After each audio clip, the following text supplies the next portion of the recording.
A black man stands confidently before the judge, firmly pleading, "Not guilty."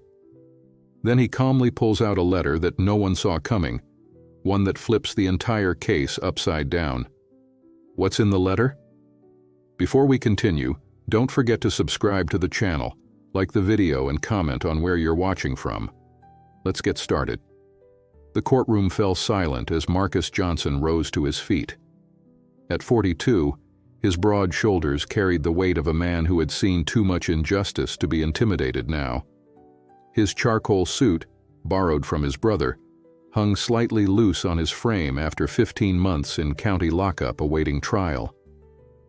The fluorescent lights cast harsh shadows across his face, accentuating the new streaks of gray at his temples that hadn't been there the day of his arrest. "How do you plead to the charges of armed robbery and assault?"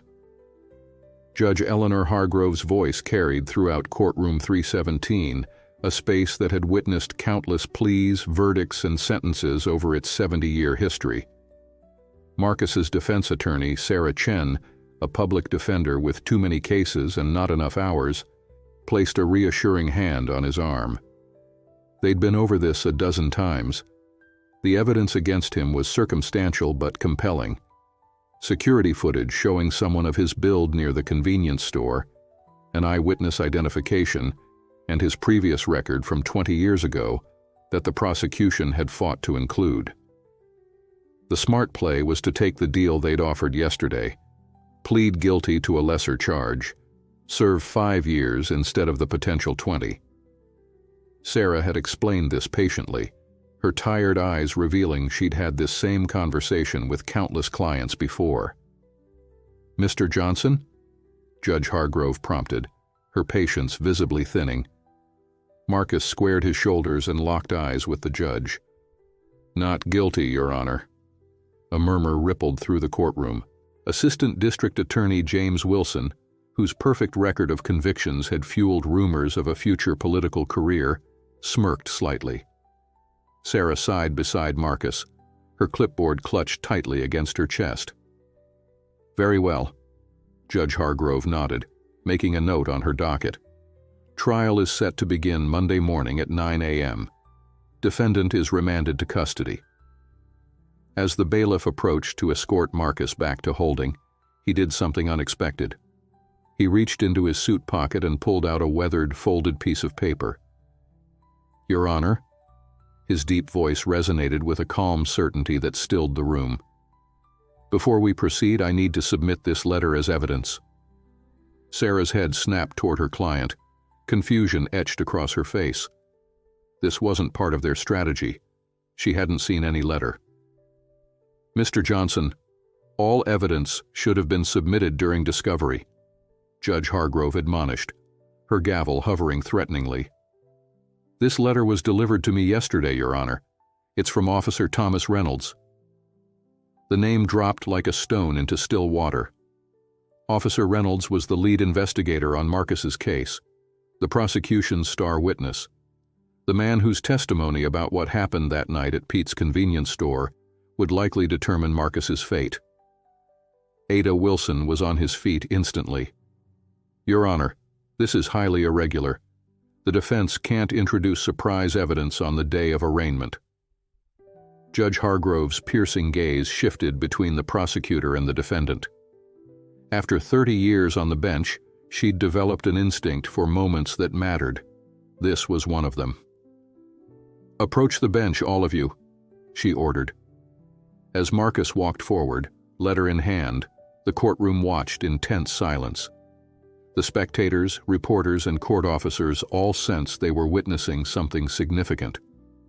Sarah hurried alongside her client, whispering urgently, "Marcus, what are you doing? You never mentioned any letter." "Because I needed to be sure it was real," he replied softly, his eyes fixed on the judge's bench. At the bench, Judge Hargrove extended her hand. "Let me see this letter, Mr. Johnson." Marcus handed it over, the paper worn from repeated folding and unfolding. Judge Hargrove's expression remained impassive as she read, but the slight widening of her eyes betrayed her shock at its contents. "Mr. Wilson," she said after a long moment, "are you aware of this letter?" The prosecutor shook his head. "No, Your Honor." Judge Hargrove handed the letter to Wilson, whose confident demeanor faltered as he scanned the page. His face drained of color. "I'd like a brief recess to consult with my office," he managed, his voice no longer carrying the smooth assurance it had moments ago. "Granted," Judge Hargrove nodded. "Court will reconvene in 1 hour. And Mr. Wilson? Make it a productive consultation." As the judge left the bench, the courtroom erupted into speculation. Sarah grabbed Marcus's arm, steering him toward a conference room. "What is in that letter?" she demanded once they were alone. "And why am I only learning about it now?" Marcus sank into a chair, the momentary strength that had carried him through the courtroom confrontation ebbing away. "It came yesterday. A court officer delivered it to my cell. At first I thought it was some kind of trick." "What does it say?" Sarah pressed. "It's a confession. Reynolds admits he falsified evidence in my case. He says the surveillance footage was tampered with, the witness was coached, and the anonymous tip that led to my arrest came from his confidential informant who had a grudge against me." Sarah stared at him in disbelief. That's misconduct that could not only exonerate you, but end Reynolds's career and possibly lead to criminal charges against him. Why would he admit to all this?" Marcus's eyes met hers, the weariness in them mixed with a glimmer of vindication. "The letter says he's dying. Stage 4 pancreatic cancer. He's got weeks, maybe months. Says he couldn't take this lie to his grave." Sarah began pacing the small room, her legal mind racing through implications. This changes everything. If authentic, this letter is grounds for immediate dismissal of all charges. "If authentic," Marcus repeated. "That's why I didn't tell you. I needed to see their faces when they read it. Reynolds's handwriting, his signature. I've seen enough police reports to recognize them, but the DA's reaction tells me it's real." In the district attorney's office, a similar but more frantic conversation was taking place. James Wilson stood before District Attorney Patricia Martinez, the letter laid out on her desk between them. "This is a disaster," Martinez declared, removing her glasses to massage the bridge of her nose. "You're telling me our lead investigator has admitted to framing this defendant?" "The letter appears genuine," Wilson admitted reluctantly. "Reynolds hasn't been answering calls for 2 days. We sent a detective to his home. His wife says he's been admitted to hospice care." "Jesus Christ," Martinez muttered. "How many other cases has Reynolds worked on for us? In the past 10 years? Hundreds." The implications hung heavily in the air. One corrupt officer could potentially unravel years of convictions, costing the DA's office its reputation and the city millions in wrongful conviction settlements. "We need to get ahead of this," Martinez decided, straightening in her chair. "Offer Johnson an immediate release, all charges dropped, with a confidential settlement offer contingent on non-disclosure." Wilson shook his head. He submitted the letter in open court. Reporters were present. "This is going public no matter what we do." Back in the conference room, Sarah was making rapid phone calls, her earlier exhaustion replaced with fierce determination. Marcus sat quietly, still processing the sudden shift in his fortunes after 15 months behind bars for a crime he didn't commit. "I got through to the Public Integrity Unit," Sarah announced, ending her call. "They're sending someone to interview you immediately and dispatching officers to secure Reynolds's files before anyone can tamper with them." "What happens now?" Marcus asked. "Best case scenario? The case gets dismissed today. The DA won't want this going to trial. The real fight will be your civil suit against the department." She paused, studying him. "Why did you wait until today to reveal the letter? Why not show me first?" Marcus looked down at his hands, steady now where they had trembled that morning. "I've been through the system before, Sarah. 20 years ago, I took a plea for something I didn't do because I was scared and couldn't afford a real lawyer. This time, I needed the truth to come out in a way no one could bury. In that courtroom, with witnesses. When court reconvened an hour later, the mood had shifted dramatically. Additional prosecutors had arrived, along with the chief of police and representatives from the mayor's office. The spectator section had filled completely as word spread through the courthouse. Judge Hargrove called the court to order.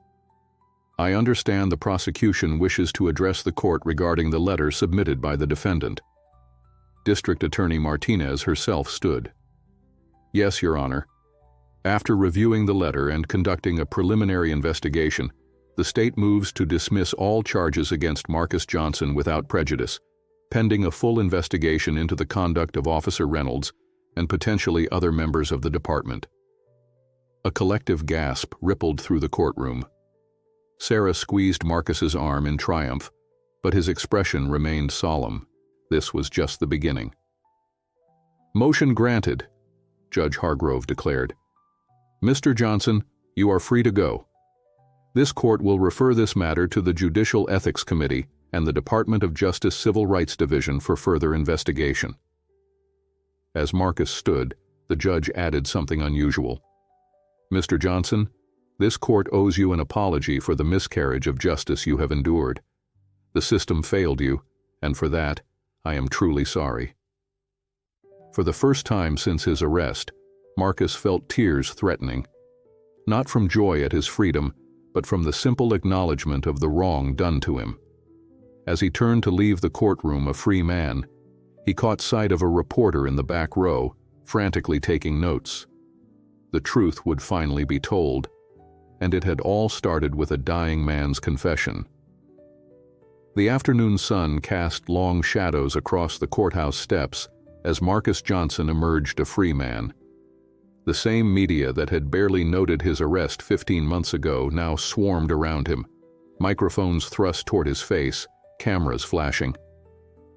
Sarah Chen moved protectively to his side, her small frame somehow creating a buffer between her client and the press. Mr. Johnson will not be making a statement at this time, she announced firmly. He's just regained his freedom after 15 months of wrongful incarceration. Please respect his privacy. But Marcus gently touched her shoulder. It's okay, Sarah. I want to speak. She searched his face for a moment, then nodded and stepped aside.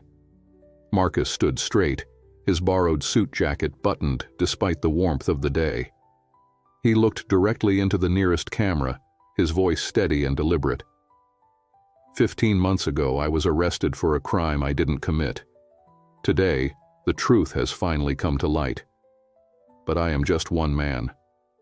How many others are sitting in cells right now, victims of corrupt officers like Thomas Reynolds? How many don't receive last-minute confessions? This isn't just about my case. It's about a system that allowed this to happen. A reporter called out, Mr. Johnson, will you be filing a civil suit against the department?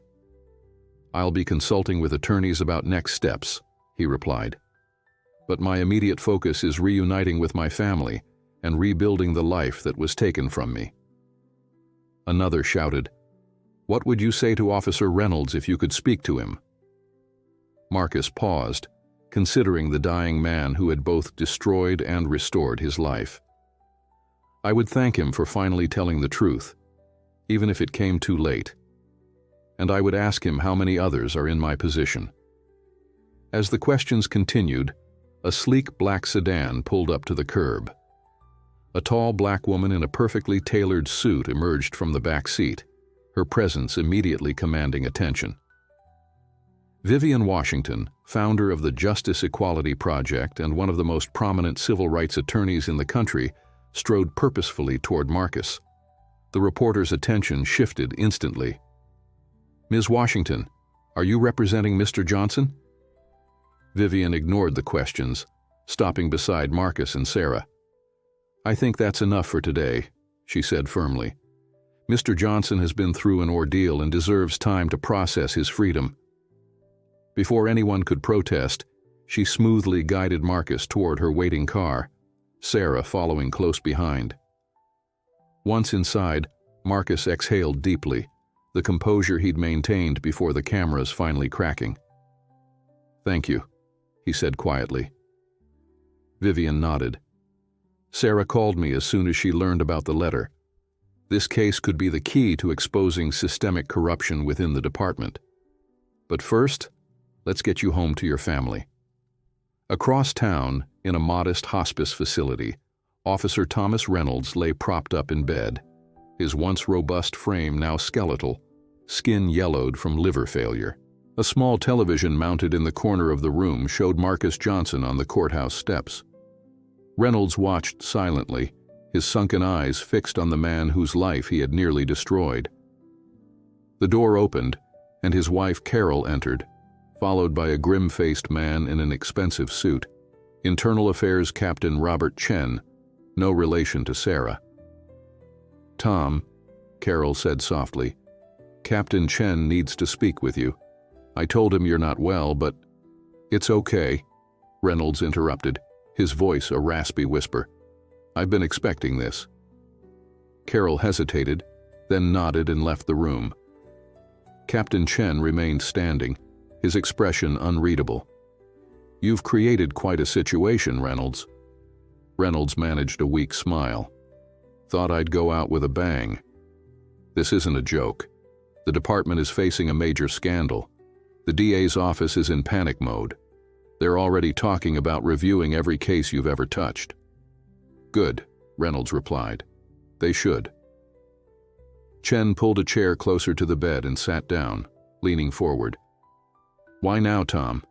After all these years?" Reynolds glanced back at the TV, where Marcus Johnson's face had been replaced by the stern visage of the district attorney making a statement.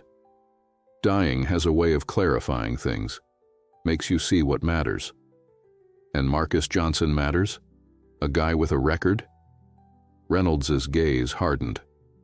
His record from 20 years ago was for possession of marijuana. Hardly makes him public enemy number one. And yes, he matters. They all matter. Everyone I helped put away to advance my career, to please supervisors who made it clear what they expected. "You're talking like this was systematic," Chen said carefully. "Wasn't it?" Reynolds countered. "The pressure to clear cases, the unofficial quotas, the way certain neighborhoods were policed differently. Don't pretend you don't know how it works, Robert. At the Johnson family home, a modest two-bedroom house in a working-class neighborhood, Marcus's homecoming was both joyous and painful. His mother, Evelyn, clung to him in the doorway, her small frame shaking with sobs. His teenage daughter, Zoe, held back at first, the 15 months of visits through plexiglass having created a distance that couldn't be bridged in an instant. "You're really staying?" she asked finally, her voice small, so different from the confident 12-year-old she'd been before his arrest. "I'm really staying," Marcus confirmed, opening his arms. She moved into them tentatively, then clutched him fiercely. Later, after his mother had insisted on cooking his favorite meal, and Zoe had shown him her school art projects, Sarah and Vivian sat with Marcus at the kitchen table, laying out options. "The civil case is straightforward," Vivian explained. "Wrongful arrest, malicious prosecution, civil rights violations. The city will want to settle quickly, especially with Reynolds' letter as evidence. But there's a bigger opportunity here," Sarah added. Reynolds mentioned other cases, other officers. This could expose a pattern of misconduct that goes beyond one bad cop. Marcus turned the empty water glass in his hands, considering. "I lost my job at the auto shop. My daughter had to change schools because of bullying after my arrest. My mother drained her retirement account to help with bills. Money won't fix all that." "No," Vivian agreed. "But it can provide security while we pursue the larger fight for accountability." "What larger fight?" "A class action lawsuit on behalf of everyone wrongfully targeted by this department. A demand for independent oversight. reform of policies that incentivize wrongful arrests and convictions. Vivian leaned forward. Your case could be the catalyst for real change. At the district attorney's office, Patricia Martinez was facing her own crisis. She'd called an emergency meeting with her top prosecutors, including James Wilson, who sat stone-faced at the conference table. The Justice Department is sending a team to review our relationship with the police department, she announced. Every case Reynolds touched is now suspect. Every conviction may be challenged. That's hundreds of cases, one of the senior prosecutors protested. We don't have the resources to review them all. We don't have a choice, Martinez snapped. This office will not be remembered for perpetuating injustice. We start with violent crime convictions where Reynolds was the lead investigator. Wilson cleared his throat. What about cases where Reynolds wasn't the lead but was involved? Or cases where officers he trained or supervised were the leads? The room fell silent as the full implication sank in. Start with Reynolds's direct cases, Martinez decided. We'll expand the review as necessary, and I want the Public Integrity Unit to examine how this happened. How did one officer manage to falsify evidence repeatedly without raising red flags? No one mentioned what they all knew, that Reynolds couldn't have acted alone, that the pressure to close cases quickly came from above, that questioning police evidence was discouraged in an office that prided itself on conviction rates. Back at the hospice, Captain Chen was still trying to understand Reynolds' sudden attack of conscience. You do realize what you've done? Chen asked. Officers who worked with you will be investigated, their cases scrutinized, careers will be destroyed. Reynolds closed his eyes briefly, exhaustion evident in every line of his face. I've spent 23 years on the force. For most of those years, I believed I was one of the good ones. Then slowly, case by case, compromise by compromise, I became what I once despised. He opened his eyes again, fixing Chen with a surprisingly intense gaze.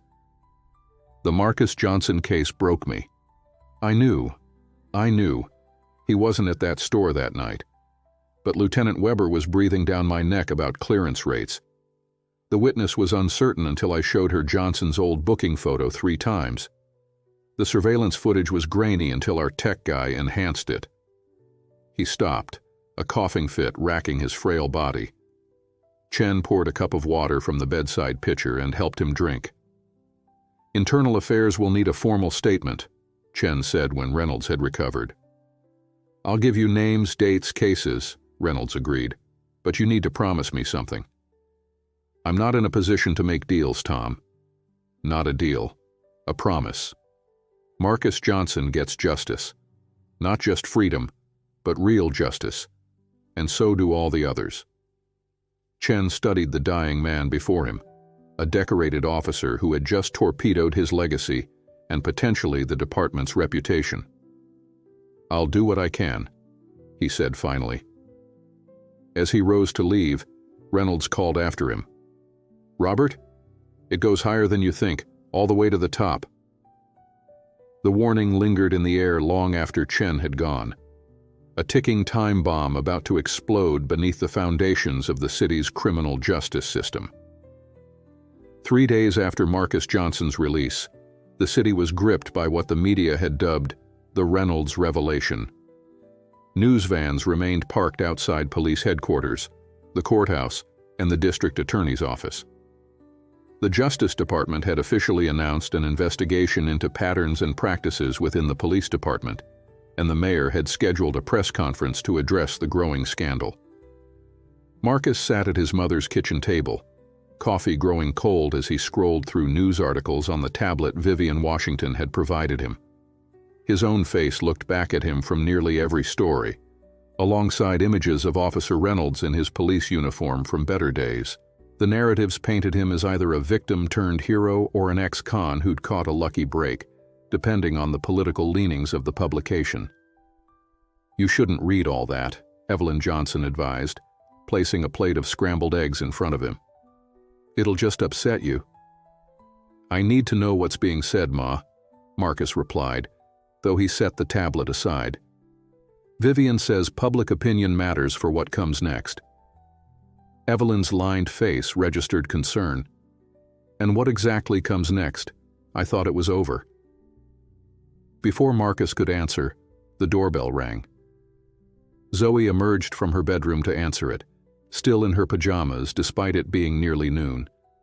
The past few days had seen a stream of visitors, relatives, old friends, community activists offering support, and Zoe had appointed herself unofficial doorkeeper. "Dad," she called, "it's Ms. Chen and Ms. Washington." Sarah and Vivian entered the kitchen, both carrying briefcases. Vivian's sharp eyes noted the tablet open to news coverage. "Keeping up with your newfound celebrity?" she asked, setting her case on the table. "Trying to understand what I've walked into," Marcus corrected. "Yesterday the mayor called me a testament to the system's ability to correct itself. Last week I was just another black man in an orange jumpsuit." Sarah unpacked several files. "That's politics. You're useful to them now. A symbol they can point to while promising reform." "Which is why timing is critical," Vivian added. "We've prepared the civil complaint against the city, the department, and specifically against Lieutenant Weber, who Reynolds implicated in his statement to Internal Affairs." Marcus turned to his mother. "Ma, could you give us a few minutes?" Evelyn hesitated, then nodded. "I'll be in the garden. Zoe, come help me with the tomatoes." The teenager rolled her eyes but followed her grandmother outside, leaving the adults to their discussion. "Reynolds gave his formal statement yesterday," Sarah explained once they were alone. "Captain Chen from Internal Affairs says it's extensive. Names, dates, specific instances of evidence tampering, witness intimidation, and procedural violations across dozens of cases. Not just Reynolds' cases," Vivian added. "He's implicated 8 other officers and 3 supervisors, including Lieutenant Weber and Captain Harrison." "Harrison?" Marcus looked up sharply. "Michael Harrison? He's being considered for police chief." "Exactly," Vivian confirmed. "Reynolds claims Harrison created a culture where officers were rewarded for high clearance rates regardless of methods. Promotions, overtime, choice assignments, all tied to closing cases quickly, especially in certain neighborhoods."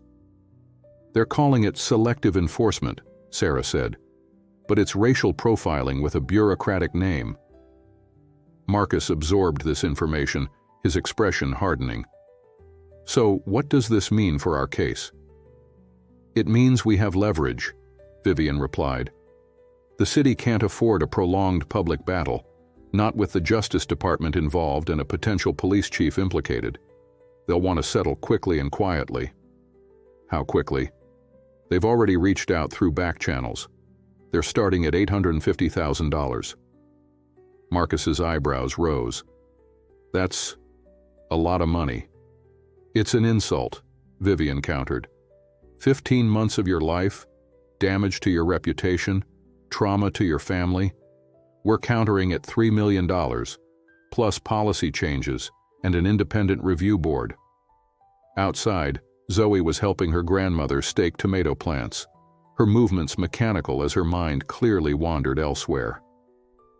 Through the kitchen window, Marcus watched his daughter, noting how she'd changed during his absence. Taller, more reserved, her childhood openness replaced by teenage guardedness. "What about the class action?" he asked, turning back to the attorneys. "The others Reynolds framed?" "That's where it gets complicated," Sarah admitted. "Taking the settlement would resolve your individual claims, but it would limit my ability to participate in the broader case," Marcus finished. "They'd want confidentiality, right? Keep me from testifying about what happened?" "Most likely," Vivian nodded. "It's standard practice. They compensate you generously but silence your voice in the process." Marcus stood and walked to the window, watching his daughter and mother in the garden, the 2 people who had suffered most during his incarceration. $3 million would secure Zoe's college education, replenish his mother's retirement account, give them all a fresh start. "How many others are there?" he asked quietly.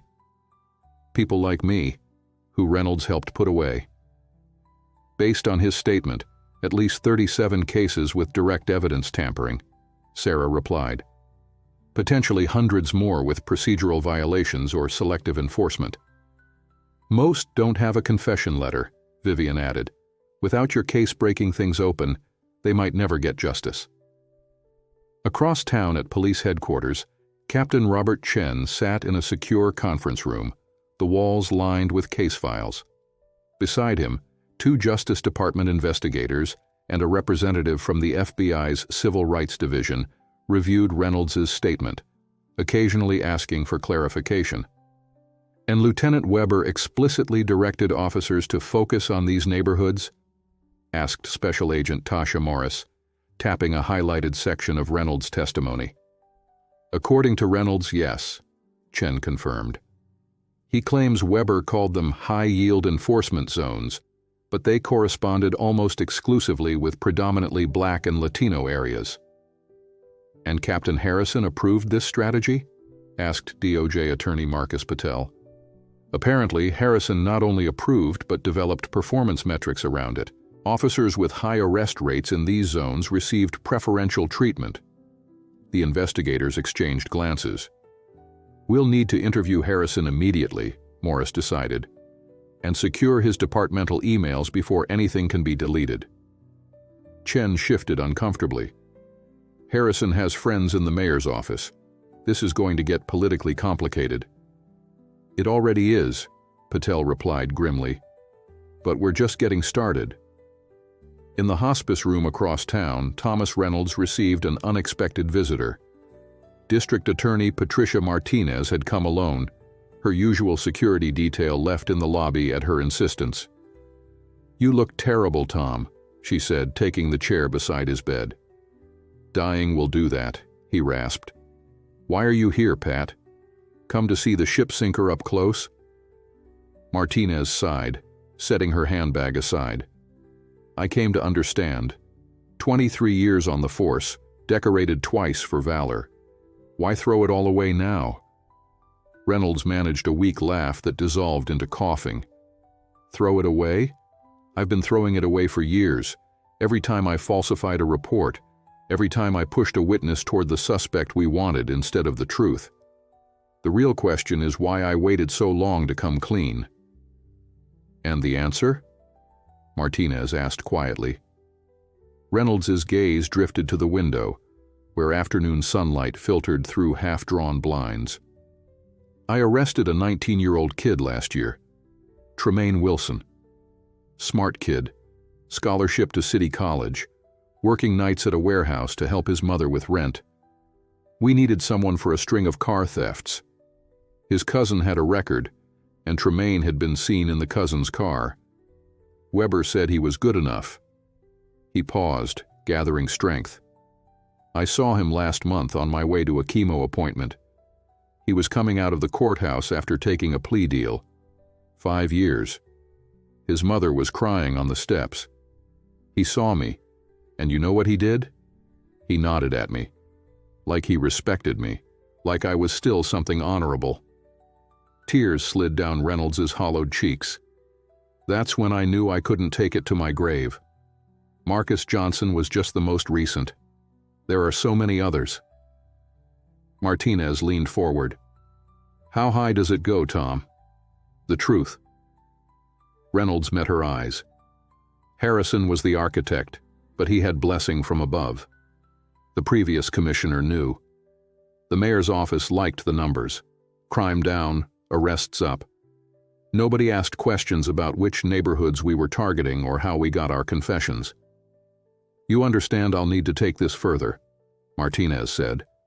Your statement doesn't just implicate a few officers. It suggests systemic corruption reaching the highest levels of city government. That's why I gave it to you, Reynolds whispered. I'm already dead. What can they do to me now? Back at the Johnson home, Marcus had reached a decision. He rejoined his mother and daughter in the garden, helping them secure tomato plants to wooden stakes. You've got that look, Evelyn observed. The one you get when you've made up your mind about something difficult. Marcus smiled faintly. Can't hide anything from you, Ma. Zoe looked between them, curious. What's going on? Marcus knelt beside a tomato plant, carefully tying it to the stake. I've been offered a settlement, a lot of money that would make things easier for all of us. That's good, right? Zoe asked. It could be, Marcus agreed. But it comes with strings attached. I'd have to stay quiet about what happened, not help the other people Officer Reynolds hurt. Understanding dawned on Evelyn's face. And you're not going to take it. It wasn't a question. She knew her son too well. I can't, Marcus confirmed, looking directly at Zoe. Not if it means others stay locked up for crimes they didn't commit. Not if it means the system doesn't really change. Zoe was quiet for a long moment, then asked, Will it be dangerous, going against the police like that? Marcus couldn't lie to her. It might be. There are powerful people involved who won't want the truth to come out. To his surprise, Zoe nodded firmly. Then you have to do it. You always taught me to stand up for what's right, even when it's hard. Marcus pulled his daughter into a hug, his heart swelling with pride and determination. The path ahead would be difficult, but for the first time since his release, he was certain it was the right one. Inside, Vivian and Sarah waited for his answer, but looking at his family now, Marcus already knew what he would tell them. Some fights were bigger than one man's compensation. Some injustices required more than individual resolution. The real battle was just beginning. The mayor's press conference was a masterclass in political damage control. Standing before a forest of microphones, Mayor Anthony Walsh projected calm authority as he addressed the growing scandal. The allegations brought to light by Officer Reynolds' confession are deeply troubling, he acknowledged, his expression appropriately grave. Let me be clear. This administration has zero tolerance for police misconduct. I have directed the police commissioner to cooperate fully with the Justice Department investigation, and I am establishing an independent task force to review our criminal justice procedures. Behind him stood a carefully selected group that included Police Commissioner Richard Davis, 2 city council members, and 3 community leaders known for their moderate stances. Conspicuously absent was Captain Michael Harrison, whose name had begun circulating in leaked reports. From his office at the Justice Equality Project headquarters, Marcus watched the broadcast with Vivian and her team of attorneys. The spacious conference room overlooked the city skyline, a stark contrast to the jail cell he'd occupied just days earlier. Zero tolerance, Marcus repeated skeptically, except when it helps their clearance rates and re-election campaigns. Notice who's not there, Vivian pointed out. No Harrison, no Weber. They're already creating distance. The mayor continued his speech, now reaching its crescendo. The case of Marcus Johnson is both a failure and a testament to our system. A failure in that he was wrongfully charged, but a testament in that the truth eventually came to light. Mr. Johnson has been offered appropriate compensation, and we hope he can now rebuild his life. Vivian muted the television. And there it is. They're positioning you as a resolved issue, a closed chapter. They don't know yet that you've rejected their settlement. The conference room door opened, and Sarah Chen entered, carrying a stack of files. Her usually immaculate appearance showed signs of strain. Dark circles under her eyes, hair hastily pulled back. Sorry I'm late, she apologized. I've been at the public defender's office all morning. We've identified 23 cases for immediate review based on Reynolds' statement.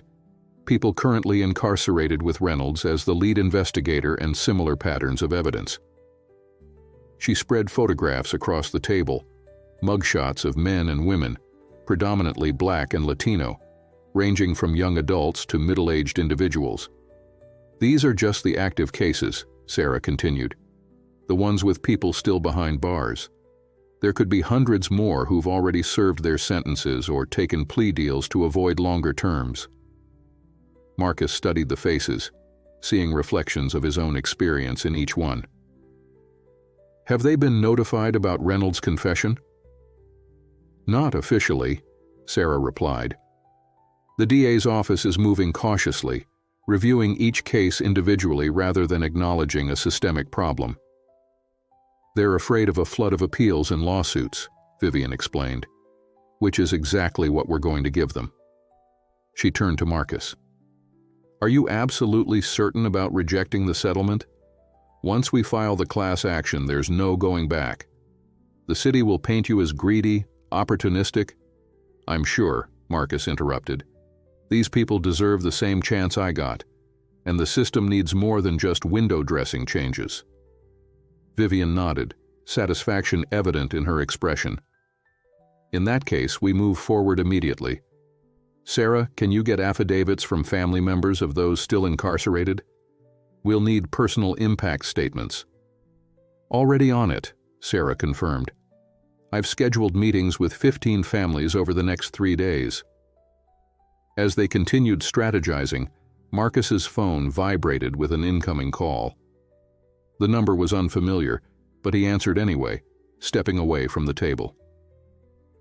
Mr. Johnson? A woman's voice asked. This is Carol Reynolds, Thomas's wife. Marcus froze. He had never expected to hear from the family of the man who had both destroyed and saved his life. Mrs. Reynolds, Tom is asking for you, she said simply. The doctors say it could be days, maybe hours. I know it's a lot to ask, but he's insistent. Marcus looked across the room at Vivian and Sarah, deep in conversation about legal strategy. I'll be there as soon as I can, he found himself saying. At police headquarters, Lieutenant Jason Weber was emptying his desk into a cardboard box, his movements angry and jerky. The official terminology was administrative leave pending investigation, but everyone knew what it really meant. After 27 years on the force, his career was over. Captain Robert Chen stood in the doorway, watching silently until Weber noticed him. Come to gloat internal affairs? Weber sneered. Finally got your chance to take down a real cop. Chen remained impassive. Reynolds gave us names of confidential informants you used to plant evidence, dates and case numbers where you ordered officers to falsify reports, specific instances where you directed selective enforcement based on racial profiles. That dying bastard is delusional, Weber snarled. It's his word against mine. It's not just his word anymore, Chen countered. 3 other officers have come forward corroborating his account. And we've found the performance metrics in your departmental emails, the ones showing how you rewarded officers who brought in arrests from your high-yield zones. Weber's face flushed dark red. We were keeping the city safe, doing what needed to be done while you pencil pushers worried about crossing every T and dotting every I. You were violating people's civil rights, Chen corrected, and now the whole department is under federal investigation because of it. Weber shoved the last of his belongings into the box. This goes way beyond me, Chen. Harrison created those metrics. The commissioner approved them. The mayor's office celebrated the results every election cycle. You think I'm the fall guy? Think again. Chen's expression remained neutral, but he placed a small digital recorder on Weber's desk. Would you like to make an official statement about that? It might help your situation if you're cooperative. Weber stared at the recorder, calculation replacing anger in his eyes. At Riverside Hospice, Marcus sat awkwardly beside Thomas Reynolds' bed. The officer had deteriorated significantly since his confession, his skin now paper-thin and yellowed, his breathing labored. Carol Reynolds had left them alone, understanding that whatever needed to be said between them required privacy. Thank you for coming, Reynolds whispered, each word clearly costing him effort. Marcus nodded, unsure how to respond. What do you say to the man who stole 15 months of your life, then gave it back? I need to know, Reynolds continued. Are you going to keep fighting? After I'm gone? Yes, Marcus answered simply. There are others still locked up because of false evidence. The system needs to change. Reynolds closed his eyes briefly, as if in pain. Harrison will fight back. He has connections, judges, politicians, business leaders who like his results. The mayor's office will try to isolate this, make it about a few bad apples. We know, Marcus assured him. We're preparing for that. Reynolds's hand moved feebly toward a small notebook on his bedside table. Take this. Names, dates, incidents I didn't put in my official statement, things that go beyond the department, into the prosecutor's office, the mayor's staff. I kept notes for years, my insurance policy. Never thought I'd use it like this. Marcus hesitated, then took the notebook. Why are you giving this to me? Reynolds managed a ghost of a smile. Because you didn't take their money and go away quietly. Because you're still fighting. His expression turned serious. One more thing, there's a storage unit. Keys in the notebook, more evidence, recordings, photos, original reports before they were altered. You kept all that? Why? Started as protection, then became penance maybe. Proof of what I'd done. What we'd all done. Marcus slipped the notebook into his jacket pocket, its weight suddenly significant beyond its physical size. I'll make sure it's used properly. Reynolds nodded weakly. Harrison has informants everywhere. Watch your back. Back at the Justice Equality Project office, Vivian received the news about Reynolds's notebook with cautious optimism. If even half of what he's documented is verifiable, this could blow the case wide open, she said. But we need to move carefully. Harrison and his allies will come after you hard once they realize what you have. Reynolds warned me about that, Marcus acknowledged. Said Harrison has connections throughout the city? He's not wrong, Sarah confirmed. Harrison's been cultivated as the next commissioner for years. He has supporters in the business community, the prosecutor's office, even some community organizations that appreciate his tough-on-crime approach. Vivian's phone rang, and her expression turned grave as she listened to the caller. I understand. Thank you for letting us know. She ended the call and looked at Marcus. That was Carol Reynolds. Thomas just passed away. The news hit Marcus unexpectedly hard. The man had done terrible things, ruined lives through his actions. But in the end, he'd chosen truth over legacy. The department will want to control the narrative now, Vivian continued. They'll paint him as a rogue officer, possibly mentally unstable due to his illness. We need to get ahead of this. Sarah's phone chimed with a news alert. Too late, she said, showing them the screen. The mayor's office just released a statement expressing condolences to the Reynolds family and announcing a thorough review of his cases, characterizing the situation as misconduct by a single officer. Single officer, Marcus repeated bitterly. Reynolds gave them Weber, Harrison, and half a dozen others. And they're already trying to bury it, Vivian confirmed. This is where the real fight begins. Outside the windows of the Justice Equality Project office, the sun was setting over the city, casting long shadows between the buildings. In hospitals, homes, and prison cells across those same city blocks, the people affected by decades of systemic corruption continued their lives, many still unaware that the foundations of the system that had judged them were beginning to crack. For Marcus Johnson, the path forward was clear but dangerous. The notebook in his pocket contained enough information to challenge powerful people who wouldn't surrender their positions easily. The battle for justice was expanding beyond his own case into something larger and more treacherous than he had imagined. But for the first time in 15 months, he was fighting on his own terms. Thomas Reynolds's funeral was a study in political calculation. Held at First Presbyterian Church, the service drew a carefully calibrated attendance. Police officers filled several pews, their uniforms creating a sea of blue, but Commissioner Davis and most of the command staff were noticeably absent. The mayor sent a mid-level aide rather than appearing himself. The message was clear.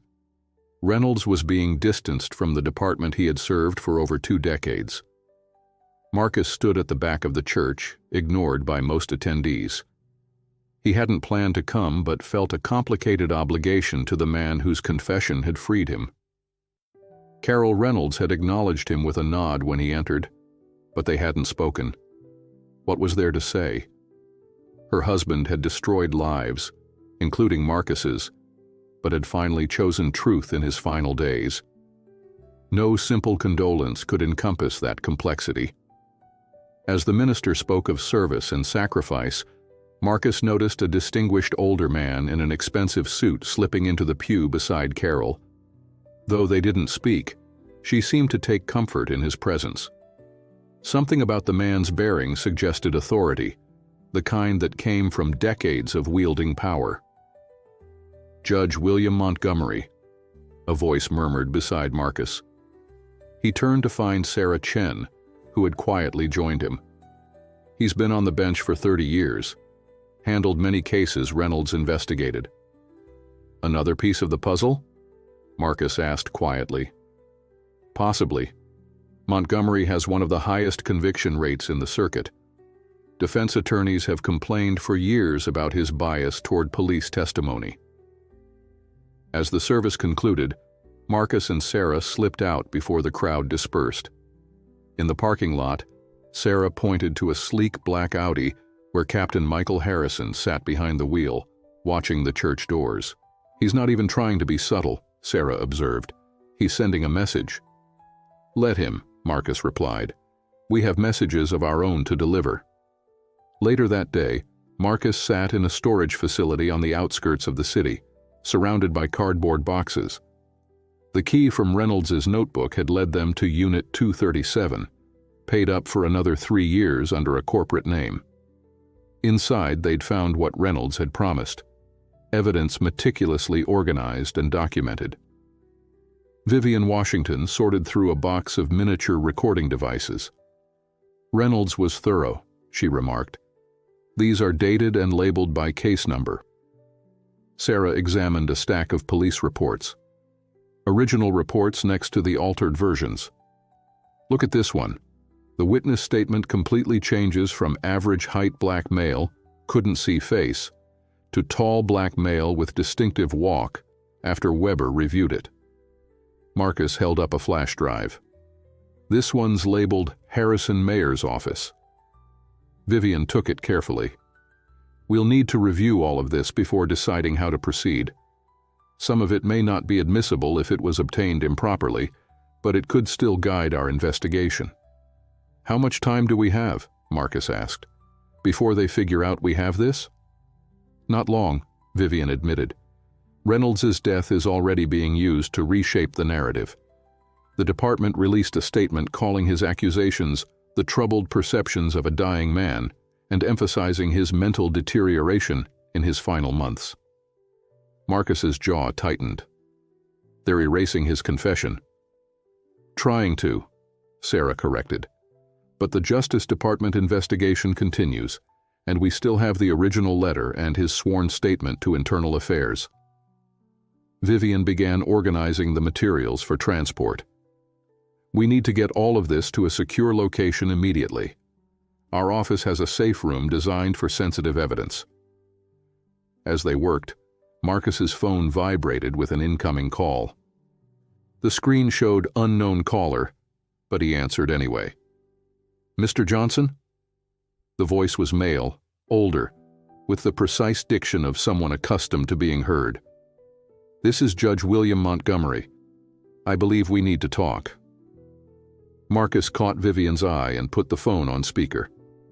"What about, Your Honor?" "Not over the phone. Meet me at Riverside Park, the boathouse, in 1 hour. Come alone." The call ended abruptly. "It's a trap," Sarah said immediately. Harrison could have put him up to this. Or he could have information, Vivian countered. Montgomery has been on the bench for 3 decades. If he's involved in this corruption, his testimony would be invaluable. And if he's not involved? Marcus asked. Then he may be reaching out as an ally. Either way, we need to know. Vivian considered for a moment. You won't go alone. I'll have 2 of our investigators nearby and we'll record everything.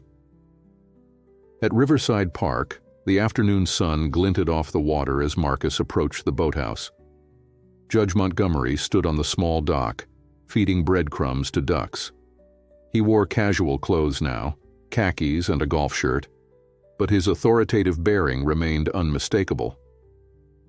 Mr. Johnson, Montgomery acknowledged without turning. Thank you for coming. I wasn't certain you would. I'm interested in what you have to say, Your Honor. Montgomery tossed the last of the bread to the ducks. I've been a judge in this city for 32 years. I've seen administrations come and go, police commissioners rise and fall. One constant remains: the system protects itself. Is that what you're doing now? Protecting the system? The judge turned to face him. I'm here because Thomas Reynolds was a good man who lost his way in a broken system. I presided over hundreds of cases he worked on. I trusted his evidence, his testimony. He paused. I sent men to prison based on his word. And now? Now I have to question every one of those convictions. Every life I affected based on potentially falsified evidence. Montgomery's expression was grim. Do you know what that means for a judge at the end of his career? To wonder how many innocent people you've sentenced? Marcus studied the older man, searching for signs of deception. Why are you telling me this? Because you've rejected the city's settlement offer. Because you're pursuing a larger case that could expose not just Reynolds and Weber, but the entire system. Montgomery's eyes were steady. I want to help. By doing what exactly? By giving you access to my case records, by reviewing every conviction involving Reynolds, Weber, and Harrison, by testifying, if necessary, about patterns I observed but failed to act upon. Marcus felt a surge of cautious hope. A judge of Montgomery's stature would lend enormous credibility to their case. Why now? Why not years ago when you first noticed these patterns? Montgomery's gaze drifted back to the water. Cowardice, perhaps. Complacency. The slow corruption of believing that the ends justify the means. It's easy to look away when the system seems to be working, when crime rates fall and conviction rates rise. Those statistics came at the cost of innocent people's freedom, Marcus said, an edge entering his voice. People like me. Yes, Montgomery agreed simply. And I bear responsibility for that. I cannot change the past, but I can help address the injustice now. At considerable risk to your reputation and legacy. Legacy? Montgomery gave a bitter laugh. What legacy is worth preserving if it's built on injustice? Across town, Captain Michael Harrison sat in his home office, blinds drawn against the evening light. His phone lay on the desk before him, set to speaker mode. The situation is deteriorating, he told the person on the other end. Reynolds' storage unit was emptied today. Johnson and his attorneys have whatever evidence he collected. How damaging is it? The voice was female, authoritative. Potentially catastrophic. Reynolds recorded conversations, kept original and altered reports side by side. He documented everything. A pause. Including my involvement? Possibly. I don't know exactly what he had. Another pause, longer this time. This needs to end, Michael. The city cannot afford this scandal to expand further. I'm open to suggestions, Harrison replied dryly. Johnson rejected the settlement. He's aligned himself with the Justice Equality Project, and now I hear Montgomery is reaching out to him. Montgomery? Surprise colored the voice. The judge? The same. He attended Reynolds' funeral, spoke with his widow. This complicates matters. The woman's tone turned calculating. We need leverage over Johnson. Something to make him reconsider his position. He's clean, Harrison admitted reluctantly. We've been through his background thoroughly. No current vices, no financial irregularities. Everyone has pressure points, Captain. Find his. After the call ended, Harrison opened his laptop and pulled up a file labeled Johnson Marcus. He scrolled past the basic information, employment history, financial records, criminal history, until he reached the section on family. His cursor hovered over the entry for Johnson, Zoe, daughter, and the name of her school. Back at the Justice Equality Project office, Marcus recounted his conversation with Judge Montgomery to Vivian and Sarah, while a tech team began processing the evidence from Reynolds' storage unit. If he's genuine, this could be the breakthrough we need, Vivian said. A respected judge acknowledging systemic problems would be powerful testimony. And if he's not genuine? Marcus asked. Then he's trying to gather intelligence on our strategy, Sarah suggested. Either way, we proceed with caution. One of the tech specialists approached with a laptop. Ms. Washington, you need to see this. On the screen was a video file from Reynolds' flash drive, footage of a meeting in what appeared to be a private dining room. Captain Harrison sat at the table alongside the police commissioner, 2 city council members, and a woman whose face was initially obscured. When was this recorded? Vivian asked. Timestamp says 18 months ago, the technician replied. As the woman turned toward the camera, her face became clear. Marcus recognized her immediately from news conferences and campaign advertisements. That's District Attorney Patricia Martinez, he said. On the video, Martinez was speaking. The mayor's re-election depends on maintaining these crime statistics.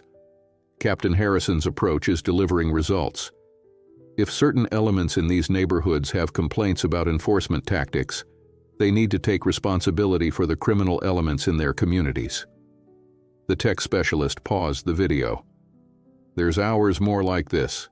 Strategy meetings discussing targeted enforcement and statistical outcomes. They knew exactly what was happening. Sarah looked stunned. The very office that's supposed to ensure justice was actively participating in the corruption. Vivian's expression was grim but determined. This goes beyond the police department now. We're looking at a conspiracy involving the DA's office, possibly the mayor himself. Marcus thought of Reynolds' warning. It goes higher than you think. All the way to the top. What happens now? He asked. Now, Vivian said. We prepare for war. They're going to come at us with everything they have once they realize what we possess. As if on cue, Marcus's phone buzzed with a text message from an unknown number. He opened it to find a single image, a photograph of Zoe leaving school that afternoon, clearly taken from a distance without her knowledge. The message below the photo read, "Some fights aren't worth the collateral damage. Reconsider the settlement." Marcus stared at the screen, ice forming in his stomach. He had expected opposition, legal maneuvers, public smear campaigns. But this, threatening his child, crossed a line he hadn't anticipated. The system wasn't just protecting itself, it was showing its teeth. Marcus stared at the photo of Zoe, his hands shaking with a mixture of fear and rage. Without a word, he passed the phone to Vivian, whose expression hardened as she viewed the message. "This crosses every line," she said, her voice deadly calm. "We need to move your family immediately." "I want police protection," Marcus insisted. Sarah shook her head. "We can't trust the department. Harrison has too much influence there." "I have a better option," Vivian assured him. "The Justice Equality Project maintains a secure residence for witnesses and clients facing threats. Former law enforcement personnel staff it. Your mother and Zoe will be safe there." Marcus called his mother immediately, his voice tightly controlled to avoid alarming her. "Ma, I need you to pack bags for you and Zoe. Essentials only. Someone's coming to pick you up in 30 minutes. What's happening? Evelyn asked, instantly alert to the tension in her son's voice. Just a precaution, Marcus replied, not wanting to frighten her further. I'll explain everything when I see you. After ending the call, he turned to Vivian. This changes nothing. If anything, it confirms we're on the right track. They wouldn't resort to threats if they weren't desperate. Vivian nodded. Agreed. But we need to accelerate our timeline. The longer we wait, the more vulnerable everyone becomes. Within hours, Evelyn and Zoe were settled in a secure apartment building owned by the Justice Equality Project. The facility featured controlled access, 24-hour security, and no external signage identifying its purpose. Marcus joined them that evening, bringing dinner and attempting to maintain normalcy despite the armed guards stationed outside their door. So this is like a witness protection program? Zoe asked, picking at her food. Despite Marcus's efforts to downplay the situation, she was perceptive enough to understand the gravity of their circumstances. Something like that, Marcus replied. Just until things settle down with the case. Zoe set down her fork. Dad, I saw the news. They're saying awful things about you. Marcus had been avoiding media coverage, but he wasn't surprised. What kind of things? That you're exploiting Officer Reynolds' confession for money. That you have a criminal record and probably did commit the robbery. That you're working with radical attorneys to undermine the police. Marcus exchanged glances with his mother, who watched her son and granddaughter with worried eyes.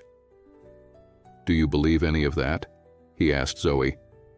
She shook her head firmly. No. But kids at school were talking about it before we left. Some of their parents are police officers. Marcus took his daughter's hand. The truth is more important than what people say about us. And the truth is that Officer Reynolds and others falsified evidence to arrest people who hadn't committed crimes. Not just me. Dozens, maybe hundreds of others. Is that why we had to leave home? Because you're helping those other people? Yes, Marcus admitted, seeing no point in shielding her from this reality. There are powerful people who don't want the truth to come out. But we're going to be okay.